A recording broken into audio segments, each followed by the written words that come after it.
alingi nanga mot de passe pona banda ko naviguer. Voilà, amis internautes, bonjour, bonsoir. Très heureux, chers internautes, de vous avoir encore trop.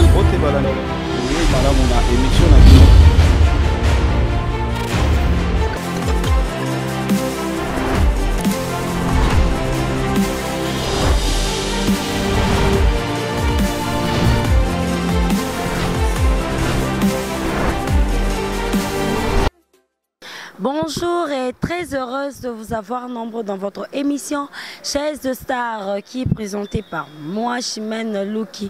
Autrement dit, Yona Mwasi Amwindu, car on to mesana kotambola koluka ba recherche ya kopesa ba news to mayebisi ba o eza koleka na Kinshasa neti na mukola lelo to yaki kotala Maman Ewaso, actrice na biso o to yebi basala makambo makasi na groupe Salongo, ba oh baza ba idole, vraiment exemple à suivre.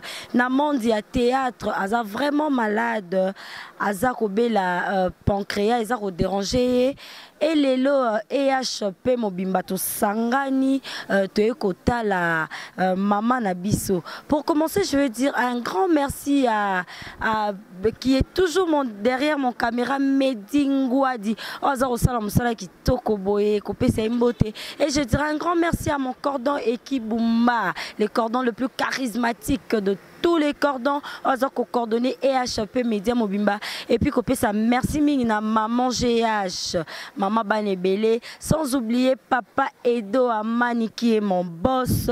Car on est notre koloba tout à l'heure, tu es côté la maman Nabiso, aza vraiment malade, maman Ewaso, oh boyebi, na kopé ça sous merci mingi, na papa Nabiso ato kanisa, JP Masamba, ou atikaka, artiste, soutenir bango kolanda bango partout na era ba malade ou comment na papa na biso Luzolo ya Major Luzolo ou aza producteur ya ba groupe belé ya théâtre ou asala ba actrice et belé Namboka au Congo, sans oublier pasteur de la foi, pasteur Nabiso et les bons samaritains. Azala qui Nabiso toza toujours vous partager pas sinaye.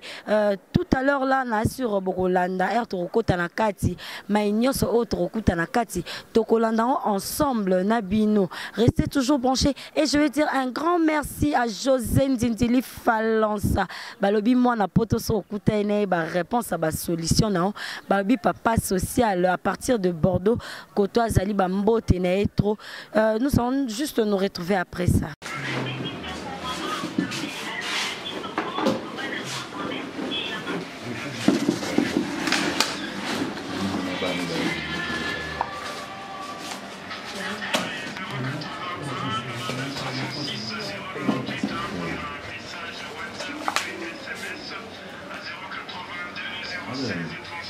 On a un problème, il fallait la salle intervention à pancréas. Donc, cancer qui est venu à pancréas. Il fallait que le problème est là, mais on a remarqué, on a fait la continuité. On a été là aujourd'hui, en train de station de leur protégeante, les toujours qui nous scoutent à mort. Toujours que l'ambulance, tout petit ambulance. La première on a limité pour la Chine, l'ambulance n'a pas eu les genoux. Dans le bâtiment, on a mis tout sur le problème, nous, sur la porte en nous. Après, on a dit, on a eu la scène sur la scène.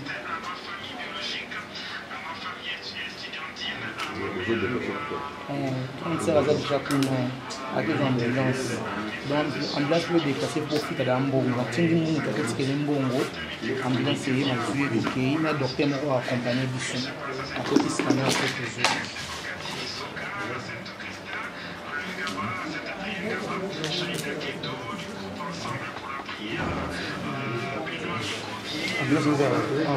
So ya bango la awa mele se le fana mo na kuma na shukuru ya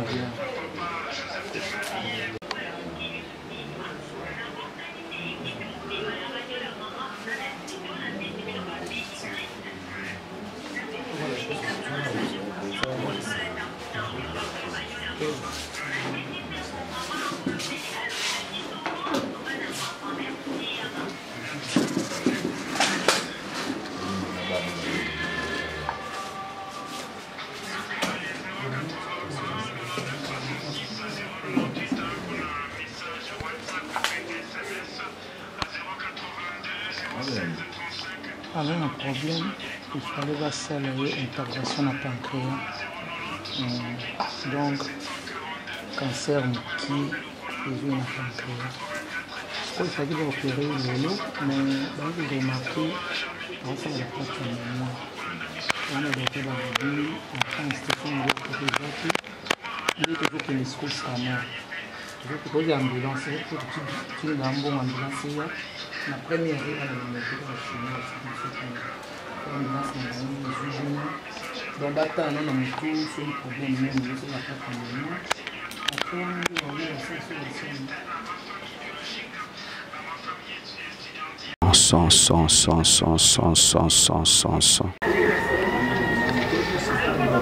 Merci beaucoup, amis internautes, vous qui nous suivez de partout. Comme je vous avais annoncé que nous sommes là à l'hôpital universitaire de Kinshasa dans le cadre de visite avec l'homme de Dieu, le pasteur Jean-Paul Mayata, accompagné de celui qu'on appelle l'homme de Tokanissa, le président JP Massamba et aussi le producteur Major Zolo Bissadid. Nous sommes là dans le cadre de visite de notre artiste, les parmi le première dame et à théâtre Nabiso Mama Ewaso, où il a vraiment hospitalisé. J'espère que Tolobarake télévision et Zanango radio, vous avez remarqué que Bazola Sabino comment est-ce qu'elle est hospitalisé dans la clinique universitaire et à campus. Nous sommes là aussi avec sa fille Maman Nabiso de la paix à Dogo au Toro Lukampe, te joindre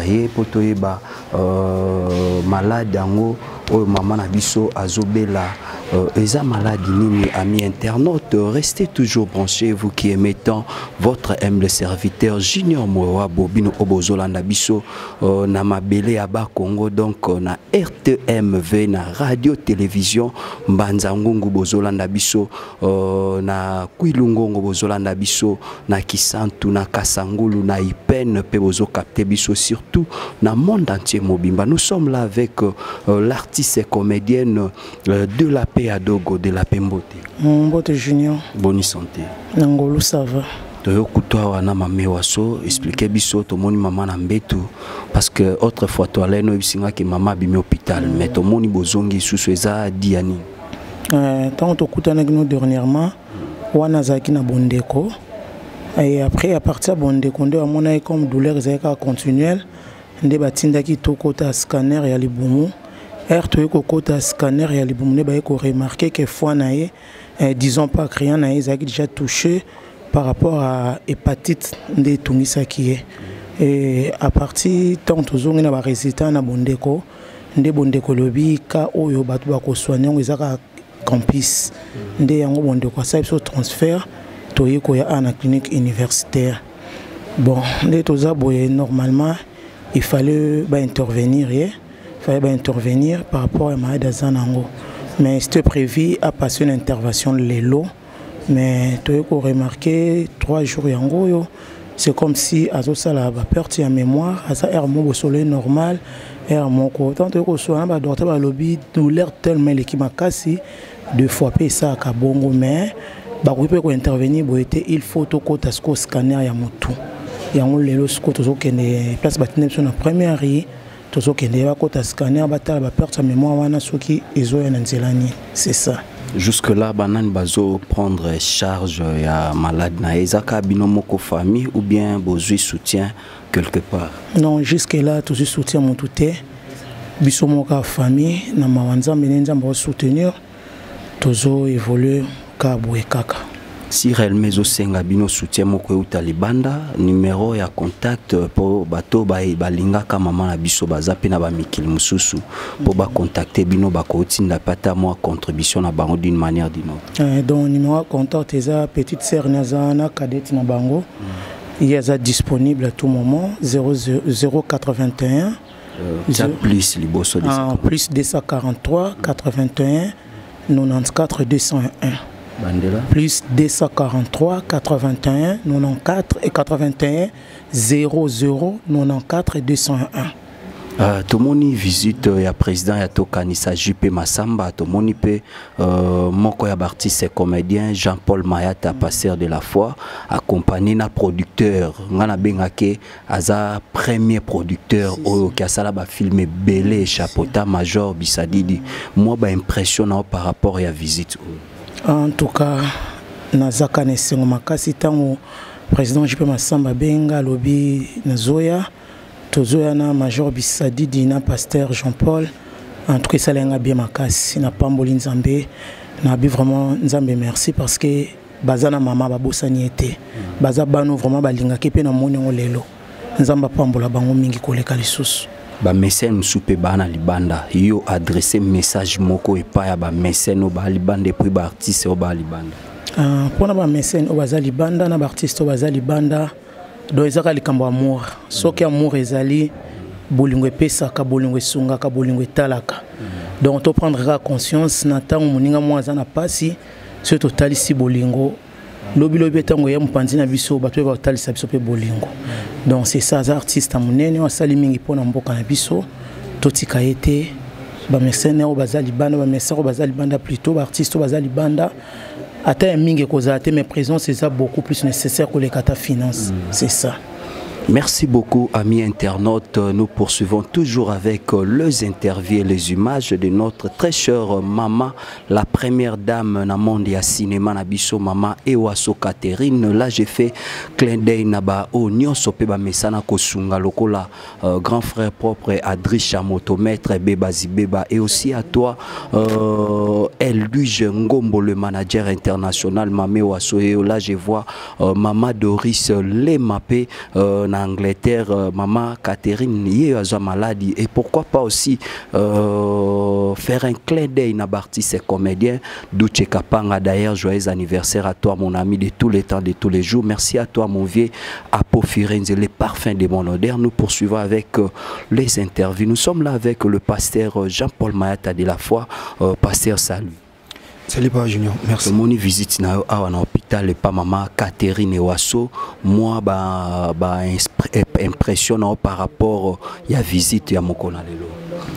En fait ngai na zokapel lobby ya ndeko Jean-Paul Massamba ayebisi tozana Major Bisadidi tozana posa na yo pour faire to ketala mama Ewaso.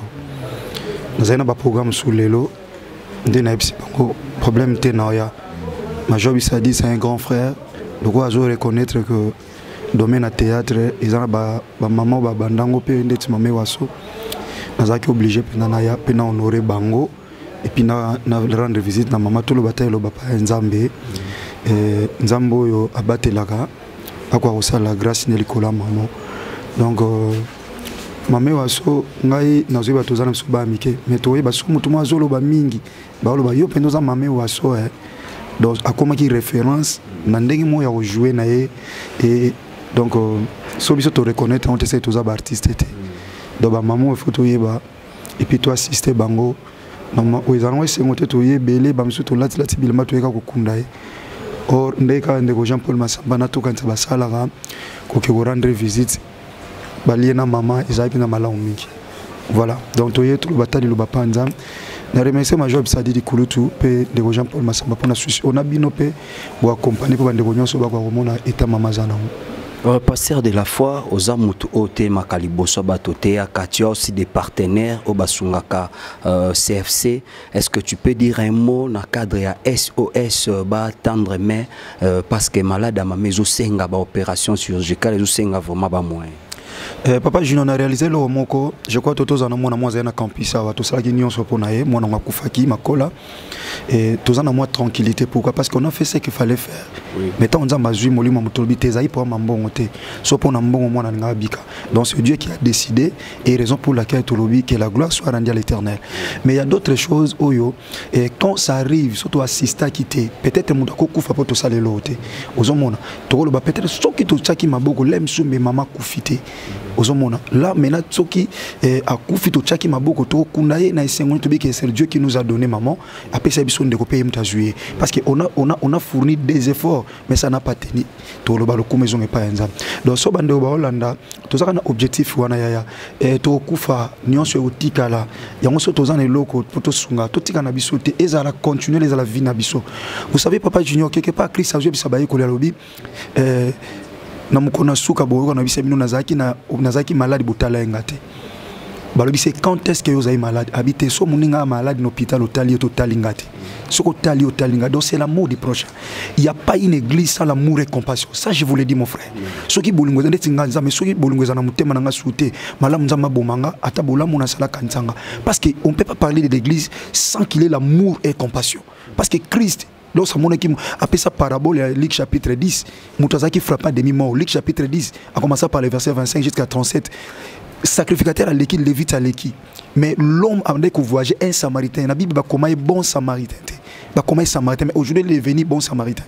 La Bible lobby a quitté un autre qui voyage, a exercé amour et compassion à cet homme qui était frappé à demi-mort. Donc, ce que nous pouvons faire dans notre vie pendant que nous sommes vivants, pas pesant dans le mal.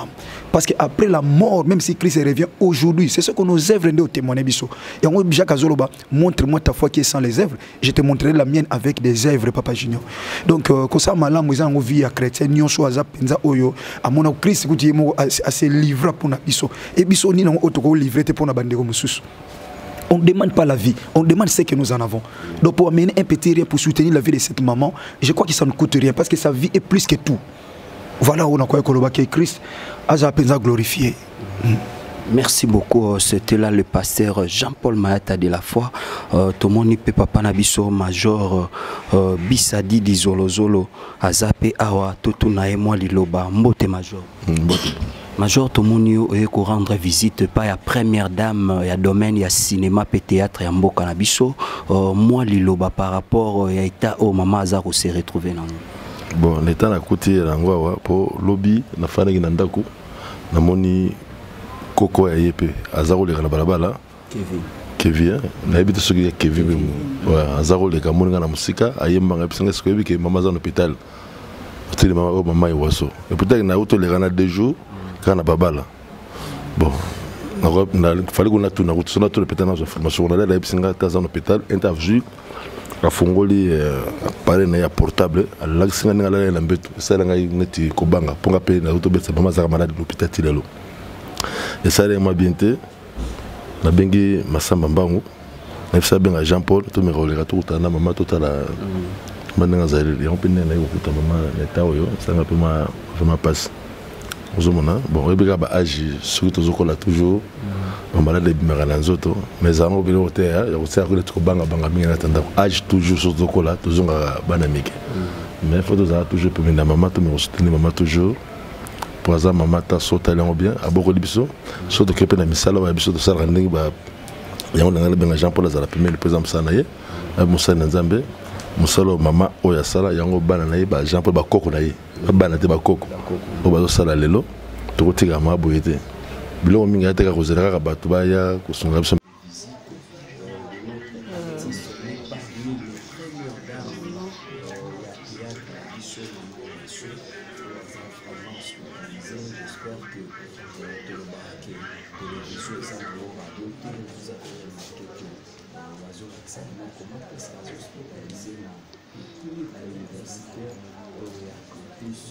Il a aussi avec sa fille, de la paix, de jeunes,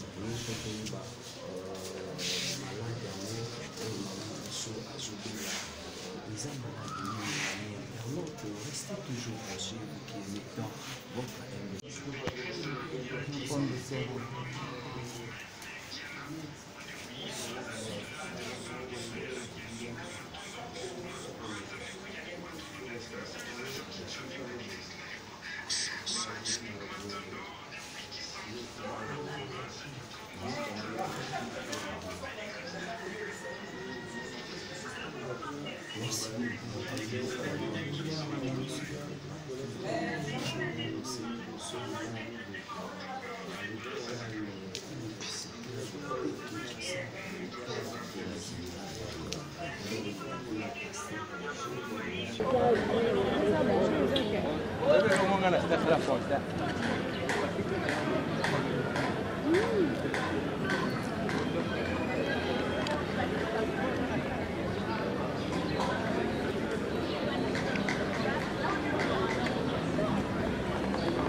Oui, car ndenge naibisaki bino ne bandeli que toi qui kotala maman na biso et waso actrice comédienne ba o basel mama minene en tout cas vraiment ezali pasi comment na actrice munene na mbetu ya hôpital na campus soutien mon côté à part famille na entourage na ende tozaki na ba papa Luzolo na ba papa Masamba na ba pasteur de la foi et ça vraiment pas si je manque même de mots on a préféré qu'à soutenir actrice to acteur na biso ezande yango yo tozela teka ceux qui ba koufi et puis to ya na ba soutien c'est vraiment déplorable comment na maman na biso aza souffrir makasi na mbeto hôpital na assure bana ba internaute nyonso bomoni bozioki o nini maman na biso pe actrice na biso ya théâtre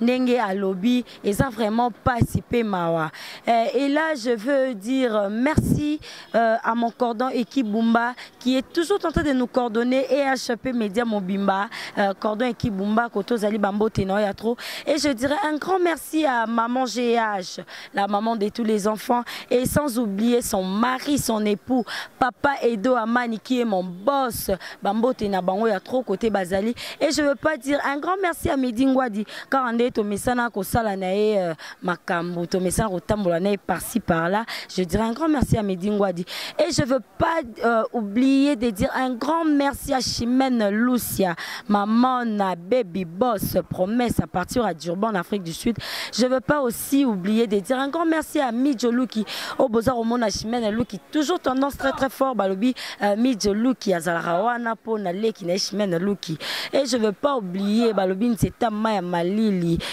balobi José Ntintili Falansa mona poto solo papa social bambote na ya trop à partir à France koto azali et je veux dire merci à internaute nyonso o bazara toujours na biso o ba partager ma na biso vraiment ya likambo yango ekomi na kosenga aide ya ba association nyonso ba ONG nyonso batu nyonso o bazara wana ba yokela batu mawa o ba kolinga ko soutenir maman na biso actrice na biso asali makambo minene na Congo o asali makambo minene na théâtre congolaise vraiment azana tango ya pasi ba o ba resepela ko soutenir partout na ba poto partout numéro ezali wana o ba rozana posa ba soutenir maman na biso ba koki ko benga et puis soutien na bango ekokoma et puis ba rozala vraiment informé que ba soutien na bango ekomaki et na remercier ba o nyonso balinga Chimène Luki na ba o balinga Chimène Luki tenga Chimène Luki na lingi bino toujours mingi ba conseil ba remarque ba critique na bino yango za rosala musala na ngai ekola et je veux dire au revoir à tous mes fans et à tous nos internautes ba o nyonso ba soutenir biso bye.